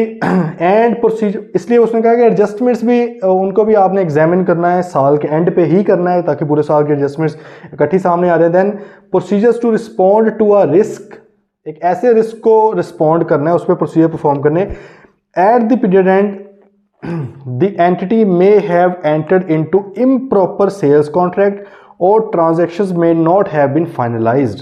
ये वही बात उसने कहा कि भाई अगर कोई ऐसा रिस्क है कि एंटिटी ने, कंपनी ने, क्लाइंट ने फाइनेंशियल ईयर एंड के पास जाकर कोई ऐसी एंट्रीज की हैं जो कि सही नहीं लग रही, जो प्रॉपर नहीं लग रही, या जिनका फाइनेंशियल रिकॉर्ड मौजूद नहीं है, या कोई भी जिसके अंदर रिस्क और मटेरियल मिसस्टेटमेंट ज़्यादा है। जैसे कि आपने एग्जांपल एक ली है कि भाई आपका जो है सेल्स वगैरह फेक होती हैं, ऑडिटर लाजमी देखता है एंड वाली सेल्स और परचेजेस को, लाजमी देखता है। इस तरह लोन्स होते हैं अक्सर कि डायरेक्टर से लोन ले लिया, ठीक है, वो शो कर दिया ताकि थोड़ा सा बैलेंस वगैरह भी बढ़ जाए कैश का, ये थोड़ा शो करने के लिए। दूसरी तरफ क्योंकि डायरेक्टर से जब लोन लिया जाता है ना, थोड़ी टेक्निकल सी बात है, समझ आ गई तो ठीक है, वरना इग्नोर करना। एक साइड तो समझ आ गई ना कि जब आप पैसा किससे लेते हो तो कैश या बैंक तो बढ़ जाता है। अब दूसरी तरफ आपके माइंड में आएगा ना कि सर वो लाइबिलिटी भी तो बढ़ी रही है। डायरेक्टर से जब लोन लिया जाता है ना तो उसमें एक मतलब कि आई कैप की तरफ से एक गाइडलाइन है कि अगर डायरेक्टर्स ने लोन दिया हो इंटरेस्ट फ्री, सूद नहीं लगा रहे वो कंपनी को, कोई सूद नहीं, और साथ ये भी एक एग्रीमेंट के अंदर लिखते हैं कि भाईजान कंपनी का जब दिल करे वापस करे, तो जो पैसा मैंने लिया है किसी से और जब मेरा दिल करेगा मैं वापस करूंगा, और दिल नहीं कर रहा तो वापस नहीं करूंगा, तो वो पैसा किसका हो गया? मेरा दिल करेगा कभी वापस करने का? मतलब अगर मुझे कानूनी तौर पे एथिकली और लीगली, एथिक्स को तो फिलहाल छोड़ें, लीगली अगर मुझे एक बंदा कहता है मैं आपको 1 करोड़ रुपया देता हूं, अगर आपका दिल करे तो वापस करना, ना दिल करे तो ना करना, और मैं आपसे कोई इंटरेस्ट नहीं इसके ऊपर लूंगा। अब मेरा दिल ही नहीं कर रहा, 10 साल हो गए, 15 साल, क्या कानून मुझे आगे पकड़ सकता है? वैसे भी वो 3 साल वाला टाइम बाहर डेट होता है ना, वो लिमिटेशन एक्ट लग जाता है। उसके अलावा भी अगर बात की जाए वो ना भी हो तो कानून पकड़ सकता है? नहीं। क्यों? क्योंकि मैं कहना यार ये एग्रीमेंट में इसने लिखा हुआ है payable eight discretion of company, company की मर्जी है वापस करना चाहती है तो करे। तो ऐसे पैसे को क्या बोलते हैं? इक्विटी बोलते हैं। क्या बोलते हैं भाई? इक्विटी। समझ आ गई है गल? अगर तो सही है। आई कैप की टेक्निकल रिलीज TR32 है, वो उसने इस पे गाइड किया हुआ है कि ऐसे कर्जे डायरेक्टर्स की तरफ से या शेयर होल्डर्स की तरफ से जिसमें वो इंटरेस्ट भी चार्ज नहीं करते, ठीक है, क्योंकि अगर इंटरेस्ट चार्ज कर रहे हैं फिर तो कर्जा ही है ना, वो तो प्योर कर्जा है। इक्विटी के ऊपर इंटरेस्ट थोड़ी होता है। अगर शेयर्स इशू किए गए हैं तो शेयर होल्डर ये तो नहीं कहेंगे यार आपको पैसा जो दिया हुआ है उसके बदले हमें इंटरेस्ट भी दे, हम कहेंगे भाई यार आपको मालिक नहीं बनाया हुआ, शेयर कैपिटल नहीं इशू किया हुआ, ठीक है। तो अगर तो इंटरेस्ट मांग रहे हैं फिर तो प्योरली लोन है। लेकिन अगर वो इंटरेस्ट भी नहीं मांग रहे फिर भी वो लोन है। लेकिन थर्ड केस, अगर वो इंटरेस्ट भी नहीं मांग रहे और साथ ये भी कहते भाई आपकी मर्जी है जब दिल करे वापस करो, तो भाई मेरी कभी मर्जी नहीं होनी, जाओ भूल जाओ फिर, ठीक है, इक्विटी बन गई है। ओके, हाँ कर सकता हूँ, वो ऑब्वियसली कर भी देना चाहिए, लेकिन दिल नहीं मेरा करेगा कभी भी करने का, और मैं जितना उसको लटकाना चाहूँ लटका सकता हूँ। अब वो इक्विटी भी बन जाएगी। अब देखें ना, आप लोन लेकर इक्विटी भी बढ़ा के दिखा लें, उधर से वो भी कैश भी बढ़ा के दिखा लें साल जैसे, और बैंक के पास गया, आपने कहा यार ज़रा मुझे वो चाहिए, लोन आपसे भी चाहिए, बैंक ने आपके फाइनेंशियल स्टेटमेंट्स देखी, उसने कहा यार क्या कमाल है, इक्विटी भी इतनी ज़्यादा। इक्विटी से मुराद क्या होता है? कंपनी का पैसा, वो इतनी इक्विटी पड़ी हुई है, इतना कैश पड़ा हुआ है, बैंक में बैलेंस बहुत पड़ा हुआ है, ये लो भाई लोन ले लो। जैसे ही आपको लोन मिला है, फाइनेंशियल एंड हुआ है, तो आपने क्या किया, उसके पैसे वापस कर दिए डायरेक्टर के, और उधर से बैंक भी आपका नीचे आ गया। अब ये देखना, ऐसी हैंकी पैंकी करने की वजह से वो कहता है कि भाईजान आप ऐसी ट्रांजैक्शन जिसके ऊपर आपको रिस्क हो वो आपने हमेशा फाइनल ऑडिट के टाइम पे, मतलब के पीरियड एंड के टाइम पे देखनी है। बात आ गई है भाई समझ कि कौन कौन सी चीज़ें पहले करनी चाहिए, कौन कौन सी बाद में करनी चाहिए। ओके, ये 3 को लाजमी याद रखना है, क्योंकि आइजा 330 कहता है कि लाजमी तौर पे आपने पीरियड एंड पे करनी है। ओके जी, अच्छा जी, ये था जी हमारा जो चैप्टर का। अब थोड़ा सा हिस्सा बस रह गया है, ये अगेन मैं आपको रिमाइंड करवा दूं कि जब हमने स्टार्ट किया था आइजा 300, उसने कहा था कि ये लिखा गया है रिकरिंग ऑडिट के एंगल से, कि आप ये दोबारा ऑडिट करने आए हैं किसी कंपनी का, उस चीज़ को जहन में रखते हुए हमने ये स्टैंडर्ड बनाया है, ठीक है। लेकिन अब इसलिए वो स्पेसिफिकली एंड पे लिखने लगा कि अगर पहले वाला भी ऑडिट हो तो बाकी चीज़ें भी आपने परफॉर्म करनी ही करनी है, लेकिन ये कुछ चीज़ें आपने एडिशनली परफॉर्म करनी है। बात आई है समझ? ये जो कुछ मैं आपको गाइडलाइंस बताने लगा हूँ, ये आपने एडिशनली परफॉर्म करनी है अगर पहली बार ऑडिट उस कंपनी का करने गए हैं। हाँ, अगर दोबारा करने गए हैं, पहली बार भी किया था, फिर आपने ये वाली नहीं करनी, ऊपर वाली कर लें। लेकिन अगर आप पहली बार करने गए तो ऊपर वाली तो करें ही करें, साथ साथ ये वाली भी करें। ये क्या है देखें, बार वही है कि जब आपने कोई भी क्लाइंट लेना है तो फर्स्ट टाइम आपने क्लाइंट को एक्सेप्ट करना है, पहले तो क्लाइंट को एक्सेप्ट करना है, फिर क्लाइंट के सारे इंगेजमेंट को एक्सेप्ट करना, दोनों डिफरेंट चीज़ें हैं। हो सकता है क्लाइंट की समझ आ गई है, सही है, इंगेजमेंट की समझ नहीं आ रही है, इनके साथ नहीं करना है, कोई लिमिटेशन लग जानी है कुछ ना कुछ, सही है, दोनों डिफरेंट चीज़ें। तो पहली बार फिर आपने इस प्लानिंग पे थोड़ा ज़्यादा फोकस करना होता है। एक होता है ना कि थोड़ी सी फेमिलियरिटी हो गई है, प्रोसेस समझ आ गया है, अंडरस्टैंडिंग का पता लग गया है, कल्चर का पता लग रहा है, उनकी इंडस्ट्री का, रेगुलेशंस का, एनवायरनमेंट का पता लग गया है, बंदा थोड़ा ईजी होता है, प्रोफेशनल जजमेंट भी उनके बारे में बेहतर होती है। लेकिन एक बार एक दूसरी तरफ मिलना ही पहली बार है किसी बंदे को, तो उधर प्रोफेशनल जजमेंट में ज़्यादा फोकस करना पड़ेगा, ठीक है। इसलिए उसने कहा कि भाईजान for an initial audit engagement additional matters जो आपने कंसीडर करने हैं अपनी ऑडिट स्ट्रेटजी और ऑडिट प्लान को बनाते हुए, क्योंकि आइजा 300 सारा उसी के ऊपर ही बेस कर रहा है। वो कहते हैं बनाते हुए आपने किन चीज़ों का ख्याल रखना है, unless prohibited by law regulation. ये फिर वही बात है कि अगर तो लॉ रेगुलेशन रोक रहे हैं तो फिर तो भाई क्या कर सकते हैं। Unless prohibited by law regulation arrangements to be made with the predecessor auditor, for example to review the predecessor auditor's working paper. ISA 300 आपको ये कह रहा है कि जब भी आपने पहली बार ऑडिट करना है, और कानून भी आपको मना नहीं करता इस काम करने से कि आप पिछले साल के पिछले ऑडिटर के वर्किंग पेपर्स देख सकते हैं, तो आपने प्लीज़ लाजमी देखने हैं। क्यों? ताकि आपको अंडरस्टैंडिंग हो जाए। बात आइए समझ, पिछला भी तो कोई ना कोई चार्टर्ड अकाउंटेंट ही होगा ना। अच्छा, अब इसमें क्वेश्चन आ सकता है कि सर हो सकता है कि कंपनी ऑडिट भी ज़िंदगी में पहली बार करवा रही हो, फिर ऑब्वियसली यार ये नॉट एप्लीकेबल हो जाएगा ये वाला पॉइंट, मतलब वो लॉजिकल सी बात है। लेकिन अगर पिछला ऑडिटर कोई और था, इस बार आप हैं, तो भाई फिर बेहतर नहीं है कि अगर कानून भी इजाज़त दे रहा है कि उसके वर्किंग पेपर देख लो, तो देख लो भाई जाके। वर्किंग पेपर से मुराद क्या है? जो उसने पिछले साल गुल खिलाए हैं, और इसके अंदर आप भी थोड़ी सी अंडरस्टैंडिंग ले लो जाके, कॉन्फिडेंशियल रहते हुए। अब इसमें एक तो हमने पढ़ा था ना उधर अपना क्लाइंट एक्सेप्टेंस के दौरान, वहाँ पे हमने पढ़ा था कोड ऑफ एथिक्स में कि प्रीडिसेसर ऑडिटर जो है, ये क्वेश्चन भी बल्कि आपको टेस्ट में पूछा था, टेस्ट 2 में, प्रीडिसेसर ऑडिटर जो है उसने भी ये आपके साथ बात करनी है, अगर क्लाइंट इजाज़त देता है, कॉन्फिडेंशियलिटी को मद्देनज़र रखते हुए जो जो आप पूछना चाहते हो आपको without any ambiguity, without any confusion वो आपको बताएगा, और आपने भी उससे बात करनी है कि क्लाइंट इजाज़त दे। वो तो एथिक्स के पॉइंट ऑफ व्यू से थे ना, कोड ऑफ एथिक्स वो आई कैप के हैं, वो पाकिस्तान के हैं। अब यहाँ पर वो आइजा 300 भी आपको कह रहा है कि यार अगर आप पहली बार ऑडिट करने जा रहे हैं तो, और उसका पिछले साल ऑडिट हुआ था, तो फिर भाई प्रीडिसेसर ऑडिटर के साथ भी बात कर लें, उसके वर्किंग पेपर्स को भी ज़रा रिव्यू कर लें, देख लें, नज़र मार लें, ताकि पता लग जाए यार इसके अंदर क्या क्या मसाइल हैं, किस किस तरह की ऑब्जर्वेशन है, देखें कितनी अच्छी अंडरस्टैंडिंग हो जाएगी कि एक पूरा ऑडिट किया कराया आप देख लेते हैं पिछले साल का।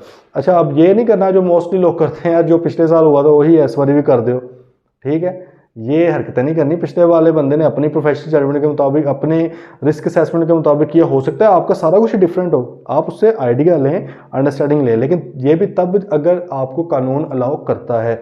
अगर कानून मना करता है फिर तो नहीं कर सकते, क्योंकि उसने साल लिखा हुआ है कि भाई आई रिस्पेक्ट योर लॉ, आपको जो लोकल लॉ या रेगुलेशन में उसकी इज्जत करता हूँ, मैं इंटरनेशनल रिकमेंडेशन आपको दे सकता हूँ, लेकिन ऑब्वियसली अगर आपका कानून मना करता है किसी मुल्क के अंदर तो आप ना करें। पाकिस्तान के अंदर वैसे मना नहीं करता, पाकिस्तान के अंदर क्लाइंट ही मना कर देता है, वो कहता है नहीं काका ऐसा कोई शुगर नहीं। दूसरे नंबर पे एनी मेजर इश्यूज। अच्छा, पहले ऑडिट कर रहे हैं, वो कहता है भाई एक तो पिछले ऑडिटर के वर्किंग पेपर को देख लो अगर कानून मना नहीं करता। दूसरे नंबर पे वो कहते हैं any major issues discuss with management in connection with the initial selection as auditor, the communication of these matters to those charged with governance, and how these matters affect the overall audit strategy and audit plan. हाँ, ये देखें जी बड़ी important बात है।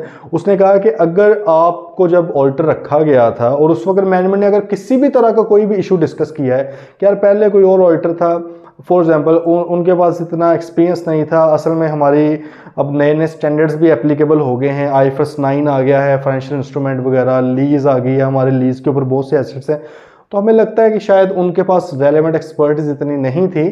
तो अब देखें ना, आपके ऊपर एक एक्स्ट्रा बर्डन आ गया ना, हो सकता है आप एक्सपर्ट ही हों इस फील्ड में, लेकिन आपने फिर क्या करना है, दोस्त विद गवर्नेंस के भी ज़रा गोश गुजार कर देना कि सर ये हमसे एक्सपेक्टेशंस हैं इनकी, और इंशाल्लाह हम, अगर आपको आती है वो चीज़ तो फिर ही करें ना। क्योंकि हमने कहा हुआ है कि फंडामेंटल प्रिंसिपल में 5 जो कोड ऑफ एथिक्स के हैं, एक क्या है, professional competence and due care. जब भाई आपने कोई क्लाइंट पकड़ना है तो पहले तो ड्यू केयर, तसल्ली के साथ एक एक चीज़ देख के कि वो क्लाइंट करने वाला भी है या नहीं, और साथ साथ प्रोफेशनल कॉम्पिटेंस अपने ऊपर भी नज़र मारने है कि मैं इन्हें जोगा है कि नहीं, ठीक है, वो भी आपने देखना है।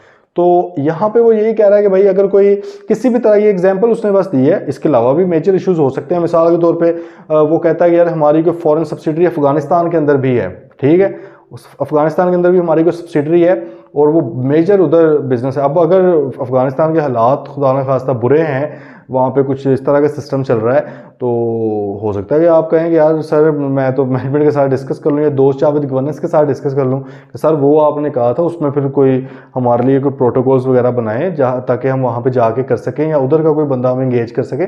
बात आ रही है ना समझ? अगर कोई भी मेजर इशू है, क्योंकि पहली बार आप तो ऑडिट करने आए हैं तो उनके साथ ज़रा मामला क्लियर कर लें। देन अगर पहला ऑडिट है तो फिर उसने कहा the audit procedures necessary to obtain sufficient appropriate audit evidence regarding opening balances. बड़ी इंटरेस्टिंग बात है, बड़ी ही इंटरेस्टिंग बात है ओपनिंग बैलेंसेस। इसके ऊपर भी अलग से आपका स्टैंडर्ड मौजूद है, ठीक है। वो आपको ये कह रहा है कि भाईजान जब भी आप पहली बार ही आए हैं ना, अब मसला ये है कि आप जिस फाइनेंशियल स्टेटमेंट्स का ऑडिट करने आए हैं उसमें एक है स्टेटमेंट ऑफ फाइनेंशियल पोजीशन भी मौजूद। बात समझ नहीं है ज़रा? आप यहाँ पे लिखते हैं एक्स वाई जी लिमिटेड, ठीक है। आपने नीचे लिखा स्टेटमेंट ऑफ फाइनेंशियल पोजीशन, नीचे आप लिखते हैं एज एट 30 जून 2024, ऐसे ही है। मतलब क्लाइंट ने ये लिखा हुआ है, नीचे एसेट्स वगैरह सारा कुछ आ गया। एज एट 30 जून 2024 का मतलब क्या है? पहले भी हमने डिस्कस किया हुआ डिटेल में कि भाईजान 30 जून 2024 तक से मुराद गया कि जब से कंपनी बनी है तब तक। अब इसका मतलब है कि इसके अंदर 30 जून 2023 के जो बैलेंसेस थे वो भी तो एक्यूमुलेट या एडजस्ट हुए पड़े हैं ना। 30 जून 2022 के भी हुए हैं, 21 के भी हुए हैं और सारे। बात आ रही है समझ? मतलब वो भी तो मूवमेंट के अंदर शो हो रहे हैं। हो सकता है पिछले साल 30 जून 23 को 1 लाख रुपए का कैश हो, इस बार 1.5 लाख रुपए का हुआ है, तो ये जो 1.5 लाख रुपया बना है इसके अंदर वो लाख रुपया भी तो शामिल है ना। बात आ रही है समझ? अब हमारे पास जो बैलेंसेज है वो इस तारीख के हैं। इस बार तो चलो हम ऑडिटर हैं भाई, पिछले साल तो हम ऑडिटर ही नहीं थे क्योंकि इनिशियल वाली की हम बात कर रहे हैं, डिस्कशन कर रहे हैं, तो पता नहीं यार पिछले वाले बैलेंसेस ठीक भी थे या नहीं थे। हो सकता है वो गलत बैलेंसेस हों। अब आपका एक यहाँ पे आ सकता है, इसमें दो सिचुएशंस बन सकती हैं। एक तो ये हो सकता है कि पिछले साल का ऑडिट ही नहीं हुआ, कंपनी पहली बार ऑडिट करवाने आई ज़िंदगी में, हालांकि मतलब चल पिछले कुछ सालों से रही है, लेकिन ऑडिट फॉर एग्जाम्पल उनके ऊपर एप्लीकेबल ही नहीं था, उन्होंने करवाया नहीं। इस बार उन्होंने कहा ऑडिट करवाते हैं। इसमें तो गंभीर वो मसला है ना कि कभी ऑडिट भी नहीं हुआ, पता नहीं ओपनिंग बैलेंसेस ठीक, और ये 100% गलती होते हैं क्योंकि कभी थर्ड पार्टी ने नज़र ही ना मारी, चेक ही नहीं किया, तो अपने हिसाब से आपने जो भी लिखा हुआ है। बात आइए समझ? अब ओपनिंग बैलेंसेस को किस तरह वेरीफाई करेंगे, इसके भी तरीकाकार हैं ओपनिंग बैलेंसेस के स्टैंडर्ड के अंदर, लेकिन यहाँ पे फिलहाल सिर्फ हम ये कर रहे हैं कि आपने इस चीज़ को कंसीडर करना है। Opening balances are not verified, आपने तो नहीं ना किए हुए वेरीफाई कम से कम, लेकिन जो आप 30 जून के बैलेंस के ऊपर रिपोर्ट देने जा रहे हैं, फाइनेंशियल स्टेटमेंट्स के ऊपर ओपिनियन देने जा रहे हैं, इसके अंदर वो ओपनिंग बैलेंसेस भी शामिल हैं, तो भाई उसके ऊपर भी तो कोई ना कोई एविडेंस लेना पड़ेगा ना। और दूसरा एंगल देख लें कि हो सकता है कि पिछला ऑडिटर मौजूद हो, किसी ने ऑडिट किया हो, इस बार चेंज हो गया है, प्रीडिसेसर ऑडिटर था कोई, ठीक है। अब आपके माइंड में एक आएगा सर वो भी तो ऑडिटर था, उसने भी तो सही, फिर से बात वही है भाई, उसने अपनी जजमेंट के मुताबिक किया है, उसका ओपिनियन कुछ और है। हो सकता है कि ये जो एक ही चीज़ है वो उसको किसी और तरह नज़र आ रही हो, आपको किसी और तरह नज़र आ रही हो, दोनों की प्रोफेशनल जजमेंट बिल्कुल डिफरेंट है। हो सकता है कि अगर उसने जो काम किया है उसी चीज़ों के ऊपर उसने for example unmodified opinion clean report दे दी है, हो सकता है आप उन्हीं चीज़ों को देखते हुए क्वालिफाइड रिपोर्ट दे दो, पॉसिबिलिटी है ना। ये तो हमने डिस्कस कर लिया हुआ है ना, बहुत डिटेल में डिस्कस किया था जब हमने कहा था कि ओपिनियन हम वर्ड क्यों यूज़ करते हैं, जजमेंट क्यों नहीं करते, क्योंकि चेंजेबल है, ये हर बंदे का अपने अपने हिसाब से हो सकता है। तो भाईजान चाहे किसी और ऑडिटर ने किया हो, चाहे हुआ ही ना हो ऑडिट, फिर भी आपने ओपनिंग बैलेंसेस को लाजमी देखना ही देखना है जब भी इनिशियल ऑडिट होगा। बात आइए समझ? ठीक है, देखना कैसे है वो भी रेलेवेंट नहीं। लास्ट प्रोसीजर क्या है? Other procedures required by firm system of quality control. System of quality control ISA 220, ISA 220 जो है, जो भी हमने स्किप किया हुआ है चैप्टर 2 में, वो इंशाल्लाह हम पढ़ेंगे कोड ऑफ एथिक्स वाले चैप्टर 13 के साथ। आइजा 220 यानी क्वालिटी कंट्रोल का स्टैंडर्ड, वो ये कहता है कि आपने क्वालिटी के ऑडिट्स करने हैं, और आईकैप का जो QCR डिपार्टमेंट है, क्वालिटी कंट्रोल रिव्यू, वो क्वालिटी कंट्रोल के एंगल से चीज़ें देखता है ना कि कोई भाई सही तरह काम भी हुआ है, कोई प्रोसीजर्स भी फॉलो हुए हैं कि नहीं। आइजा 220 आपको ये कहता है कि भाईजान आपने एक मैनुअल बना के, मैनुअल से मुराद है एक बुक आपकी बनी हो, उसके अंदर सारा लिखा हो कि हम किस किस हेड के ऊपर कौन कौन से प्रोसीजर्स परफॉर्म करेंगे, जब कोई नया क्लाइंट आएगा तो क्या क्या काम करेंगे। एक तो काम कुछ हमने इधर पढ़ लिया है ना कि प्रीडिसेसर ऑडिटर से कम्युनिकेशन करनी है, कोड ऑफ एथिक्स बता देता है, ठीक है। इधर हमें आइजा 300 ने भी कह दिया कि पिछले ऑडिटर के वर्किंग पेपर देख लो अगर कानून इजाज़त देता है। ये तो चलो उन्होंने अच्छी बात है बता दिया है, ये तो करना ही करना है। तो भाईजान खुद भी तो कुछ दिमाग इस्तेमाल करो ना। आपके अपने कंट्रोल्स क्या हैं, जितने मर्जी सख्त बना लो, आप इससे भी ज़्यादा चीज़ें लिख सकते हो कि यार पहले ऑडिट के दौरान हमने क्या क्या चीज़ें देखनी है। तो आपने जो उधर लिखा होगा वो भी परफॉर्म करना है। क्यों? क्योंकि वो भी आपके ऊपर बाइंडिंग हो गया। आपने खुद ही तो कंट्रोल का एक मैनुअल, जिस तरह हम कहते हैं नहीं क्लाइंट के कंट्रोल्स हैं, क्लाइंट ने एक बात लिखी हुई है और वो नहीं कर रहा तो इसको हम डेविएशन ऑफ फ्रॉम कंट्रोल कहते हैं। तो भाई इसी तरह अगर आपने भी एक मैनुअल बनाया हुआ है क्वालिटी कंट्रोल का, ऑडिट फर्म ने, ऑडिट फर्म खुद ही उसको नहीं फॉलो कर रही, तो फिर क्या फ़ायदा उस मैनुअल का। सही है जी। तो ये भाई कुछ 4 सिस्टम्स हैं, ये उन्होंने कहा है कि आपने 4 प्रोसीजर 7 तरह के, इनको आपने नज़र में रखना है इनिशियल ऑडिट टाइम पे। एंड पे डॉक्यूमेंटेशन दोबारा आइजा 230 के मुताबिक वही है जो भाई स्टैंडर्ड में पढ़ा है। पढ़ा क्या है कि ऑडिट स्ट्रेटजी क्या होती है वो डॉक्यूमेंट कर दें। ऑडिट स्ट्रेटजी आपने अपनी पूरी बना के डॉक्यूमेंट कर देनी है। ऑडिट प्लान आपने अपना डॉक्यूमेंट कर देना। अगर कोई चेंजेस आती हैं फ्यूचर में तो वो भी चेंजेस क्या हैं, क्यों आई हैं, किस टाइम आई हैं, किस वजह से आई हैं, वो सारी आपने डॉक्यूमेंट कर देनी है। आगे गल समझ। किसी भी तरह का कोई भी सवाल है तो प्लीज़ पूछ लें। आइजा 300 आपका एंड हो चुका है अल्हम्दुलिल्लाह। आज बड़ा इंपॉर्टेंट है आपकी बेसिक अंडरस्टैंडिंग के लिए, प्लानिंग की बेहद इंपॉर्टेंट है। प्लीज़ ये 3 लेक्चर्स के अंदर कोई भी क्वेश्चन नहीं होना चाहिए। किसी भी चीज़ पे आपने कॉम्प्रोमाइज़ नहीं करना है। इंशाल्लाह मैं बिल्कुल नहीं करूँगा। आप लोगों के साथ मैं पूरी तरह इन्वॉल्व हूँ, पूरी तरह इंगेज हूँ, पूरी जान मारूंगा इंशाल्लाह। आप लोगों का भी कोई भी क्वेश्चन हो तो फ़ौरन आपने पूछना है, ठीक है। चलें जी, कल इंशाल्लाह मिलेंगे। कल फिर हम इंशाल्लाह जो है हमारा आइजा 315 आइजा 315 अंडरस्टैंडिंग द बिजनेस बहुत ही इंपॉर्टेंट है, उसको इंशाल्लाह स्टार्ट करेंगे। टिल देन टेक केयर, अल्लाह हाफिज़।